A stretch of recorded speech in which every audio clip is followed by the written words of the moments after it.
Yo, what up mga par at happy New Year nga sa inyo.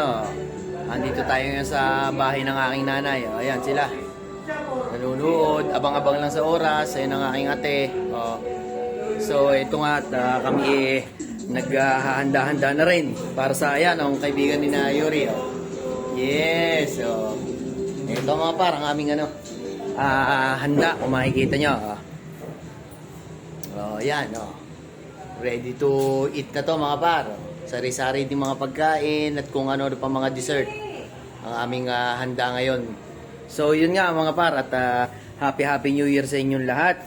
At hindi rin ako masyadong makapaggagala nga ngayon dahil nandito nga ang ating mga mahal sa buhay. Siyempre, ang pagkagantong mga New Year, kailangan nasa mga bahay-bahay tayo At susunduin ko pa nga rin ang aking asawa para naman first time siya ng dito, ng New Year. Kaya ito, ako'y paalis din naman at 11:30 pa lang naman at malapit lang din naman yung kanila para pagdating dito ay di sama-sama na kami mga par. Kaya masigaan ng bagong taon sa inyo at lagi kayong mag-iingat, basta lagi lang tayong magdasal at galingan pa natin sa mga darating pang panahon at sa mga susunod mga par.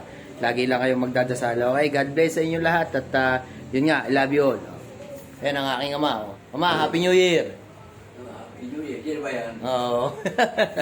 Love you all mga par. Ha?